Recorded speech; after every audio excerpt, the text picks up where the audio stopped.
Hi friends, welcome to my channel. ఇకపోతే లక్ష్మిని ఆఫీస్కి రాకుండా చేసి ఎలాగైనా తన ఆగడాలని సాగించుకోవాలని చూస్తూ ఉంటుంది సహస్ర, అలాగే అంబిక ఇద్దరు కూడా. కాకపోతే అంబిక ఆఫీస్కి వచ్చేసరికి అక్కడ లక్ష్మి కూర్చొని ఉండడంతో షాక్ అయిపోతుంది.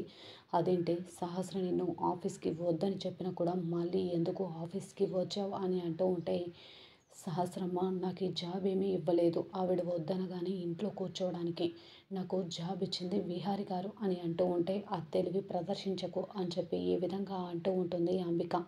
వెంటనే ఇక నాకు చాలా వర్క్ ఉంది మేడం, అలాగే మీరు కట్టవలసిన 57 కోట్లు కూడా కడితే ఒక పని అయిపోతుంది, మీకు కూడా ఒక అర్ధగంట సమయం మాత్రమే ఉంది అని ఈ విధంగా అంటూ ఉంటే, ఏంటి ఎక్కువగా మాట్లాడుతున్నావు అని అంటూ ఉంటే, మీకు ఎక్కువగా టైం లేదమ్మా, మీరు వెంటనే అనుకున్న టయానికి డబ్బులు కట్టకపోతే ఖచ్చితంగా సాక్ష్యాధారాలతో సహా 57 కోట్లు కట్టాలని చెప్పి విహారి గారి ముందు అన్నీ కూడా ప్రూఫ్స్ పెట్టవలసి వస్తుంది, మీ ఇష్టం అని చెప్పి అనగానే, ఇది నా కంపెనీ అని అంటూ ఉంటే, మీ కంపెనీయే కాదని అనట్లేదు, కానీ మీరు తీసుకున్న డబ్బులు మంచి కోసం ఉపయోగించితే ఎవరు కాదనరు, కానీ మీరు అక్రమంగా తీసుకొని డబ్బులన్నీ కూడా ఇది చేశారు, అందుకే మీరు కట్టవలసిన 57 కోట్లు కడితే తప్ప, అకౌంట్లోకి యాడ్ చేస్తే తప్ప ఖచ్చితంగా విహారి గారితో ఈ విషయం చెప్పాలని అనుకుంటున్నాను అనగానే, అంబిక కోపంగా అక్కడి నుంచి వెళ్ళిపోతుంది.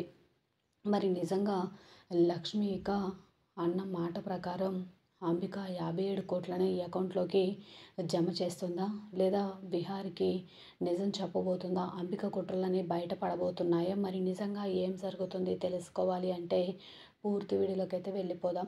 పూర్తి వీడియోని చూసే ముందు మొదటిసారిగా నా ఛానల్ని చూస్తున్నట్లయితే ఇప్పుడే సబ్స్క్రైబ్ చేసి పక్కనే ఉన్న గంట సింబల్ని కూడా యాక్టివేట్ చేసుకోండి. అలా చేయడం వల్ల నేను పెట్టే ప్రతి ఒక్క వీడియో అప్డేట్ అనేది మీ వరకు ఈజీగా వచ్చేస్తుంది. ఇక లేట్ చేయకుండా పూర్తి వీడియోలోకి అయితే వెళ్ళిపోదాం. లక్ష్మి ఇక విహారి వచ్చి చెప్పడం అంతా కూడా జరుగుతుంది కదా, మనిద్దరం నీళ్ళలో పడిపోయాం, ఇద్దరికీ ఈత రాదు, నాకు సహాయంగా చేయి అందించడానికి సహస్ర వచ్చింది, అలాగే మదన్ కూడా నీకు సాయం చేయడానికి చెయ్యి అందించినప్పుడు నువ్వు ఆ చేయి పట్టుకోవడంలో తప్పేముంది, నీ ప్రాణాలను కాపాడుకోవడంలో తప్పేముంది లక్ష్మి, అందుకే దేవుడు పంపించిన మనం కాకుండా వేరే వాళ్ళతో మన జీవితాన్ని ఊహించుకోలేము, కానీ మన కోసం వచ్చిన వాళ్ళతోనే జీవితాన్ని సాగించక తప్పదు అని ఏ విధంగా విహారి చెప్తూ ఉంటే, లక్ష్మికి ఏం మాట్లాడాలో అర్థం కాదు. మన బంధం మనం కావాలని పెనవేసుకున్నది కాదు కదా, మూడో వ్యక్తి ద్వారా మన ఇద్దరి జీవితాలు ఇలా తారుమారైపోయాయి.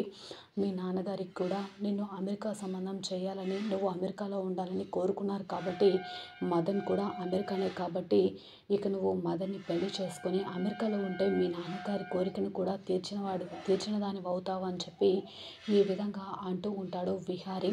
విహారి చెప్పిన మాటలకు ఏం మాట్లాడాలో అర్థం కాక కనక మహాలక్ష్మి సరే అని అంటుంది. ఆ చీరను తీసుకొచ్చి లక్ష్మి చేతికిచ్చి, త్వరగా రెడీ అయ్యి కిందికి రా, టైం అవుతుంది అని అనగానే లక్ష్మి ఇక చీర కట్టుకొని కిందికి వచ్చేస్తుంది. అందరు కూడా చూస్తూ ఉంటారు. మదన్ అలాగే లక్ష్మి ఇద్దరు కూడా పీటల మీద కూర్చుంటారు. పంతులు గారు మంచి ముహూర్తం చూసి 2-3 రోజుల్లో మంచి ముహూర్తం ఉందని చెప్తారు. తర్వాత లక్ష్మి వైపున వసుధ అలాగే చారుకేశవ ఇద్దరు కూడా తాంబూలాలు తీసుకుంటారు. వెంటనే మదనిక, నాకు అన్నలాంటి వాడివి, నువ్వే నా వైపు తాంబూలాలు తీసుకుంటే బాగుంటుంది విహారీ అనగానే సరే అని చెప్పేసి అంటూ ఉంటే, మదన్ వైపున విహారీ ఇక తాంబూలాన్ని పుచ్చుకుంటాడు.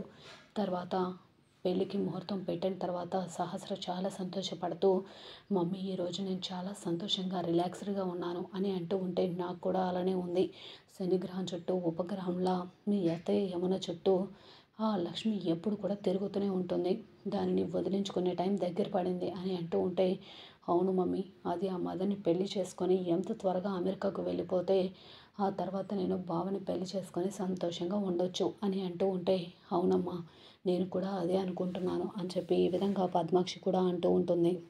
మమ్మీ నాకైతే మన బంధువుల సమక్షంలో డెస్టినేషన్ మ్యారేజ్ చేసుకోవాలని ఉంది అనగానే, కొంచెం టైం పట్టినా ఖచ్చితంగా నీకు డెస్టినేషన్ వెడ్డింగే చేస్తాను బేబీ అనగానే, చాలా థ్యాంక్స్ మమ్మీ అని చెప్పేసి పద్మాక్షిని పట్టుకొని మురిసిపోతూ ఉంటుంది సహస్ర.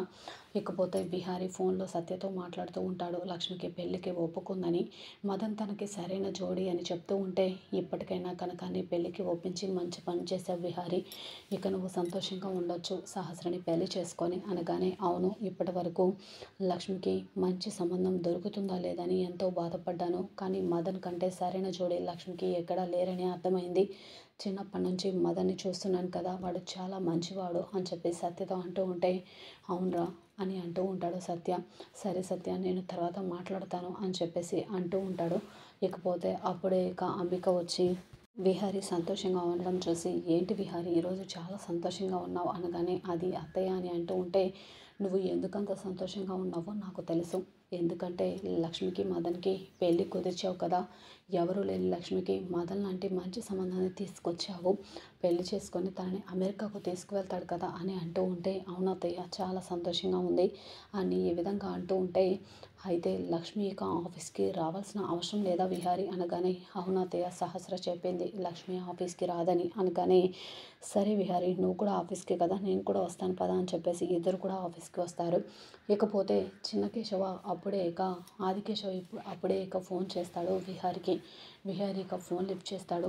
చెప్పండి మామయ్య అనగానే, ఎలా ఉన్నారు బాబు అని అంటూ ఉంటాడు ఆదికేశవ. నేను బాగానే ఉన్నాను, మీరు ఎలా ఉన్నారు అని అడుగుతూ ఉంటే, మేము బాగానే ఉన్నాము, నిన్నటి నుంచి కనకంతో మాట్లాడాలని బాగా అనిపిస్తుంది బాబు, ఒక్కసారి కనకానికి ఫోన్ ఇస్తారా అనగానే, అయ్యో మామయ్య నేను బయటకు వచ్చాను, కనక మహాలక్ష్మి ఇంటి దగ్గర ఉంది, నేను వెళ్ళగానే ఫోన్ చేపిస్తాను అనగానే, సరే బాబు జాగ్రత్త అని చెప్పేసి ఫోన్ పెట్టేస్తాడు ఆదికేశవ. ఇక వెంటనే లక్ష్మి ఇక ఆఫీస్కి వద్దామని వెర్రవీగిపోయింది. పాపం సహస్ర కాళ్ళకి బంధం వేసి ఇంట్లో కూర్చోబెట్టింది కదా, లేకపోతే నా చేత 57 కోట్లు కట్టించాలనుకుంటుందా, ఎలా కట్టించాలనుకుంటుందో నేను కూడా చూస్తానని అనగానే, లోపలికి వచ్చి చూసేసరికి అప్పటికే లక్ష్మి ఇక కూర్చొని తన క్యాబిన్లో వర్క్ చేసుకుంటూ ఉంటుంది. అది చూసి అంబిక షాక్ అయిపోతుంది. ఇదేంటి లక్ష్మి ఆఫీస్కి వచ్చింది, ఏంటి ఆఫీస్కి వచ్చావు అనగానే, ఆఫీస్కి ఎందుకు వస్తారమ్మా, జాబ్ చేయడానికి వచ్చాను అనగానే, అదేంటి నిన్ను ఆఫీస్కి వద్దని చెప్పింది కదా సహస్ర అనగానే, నాకు ఉద్యోగం ఇచ్చింది సహస్ర మేడం కాదు కదా, చెప్పగానే ఇంట్లో కూర్చోవడానికి, నాకు ఉద్యోగం ఇచ్చిన విహారీ బాబు చెప్తే తప్ప నేను ఆఫీస్కి రాకుండా ఎలా ఉండగలను, అయినా నాకు ముఖ్యమైన పని ఉందని చెప్పాను కదా, అయినా మీరు కట్టవలసిన 57 కోట్లు కట్టకుండా కంపెనీ లాభాల్లోకి రాకుండా నేను ఉద్యోగం ఎలా మానేస్తానని అనుకుంటున్నారు, ఒకవేళ నేను ఉద్యోగం మానేయాలి అనుకుంటే ఖచ్చితంగా మీరు ఇప్పటికిప్పుడు 57 కోట్లు కట్టితే తప్ప నేను ఉద్యోగం మానేయలేనమ్మా, అయినా మీకు అర్ధగంట టైం ఉంది, వెళ్ళి ఈ అర్ధగంటలో మీరు ఇక వెంటనే 57 కోట్లు ఈ అకౌంట్లోకి యాడ్ చేయండి అనగానే, అంబిక కోపంతో రగిలిపోతూ ఉంటుంది. ఆ తెలివి ప్రదర్శించకు, ఇది నా కంపెనీ అని అంటూ ఉంటే, అది మీ కంపెనీ కాదని అనట్లేదు, కానీ మీరు కట్టవలసిన డబ్బులు కట్టకపోతే సాక్ష్యాధారాలతో సహా అన్నీ కూడా బిహారీ గారి ముందు ఉంచుతానని చెప్పేసి లక్ష్మి ఇక అంబికను బెదిరిస్తూ ఉంటుంది.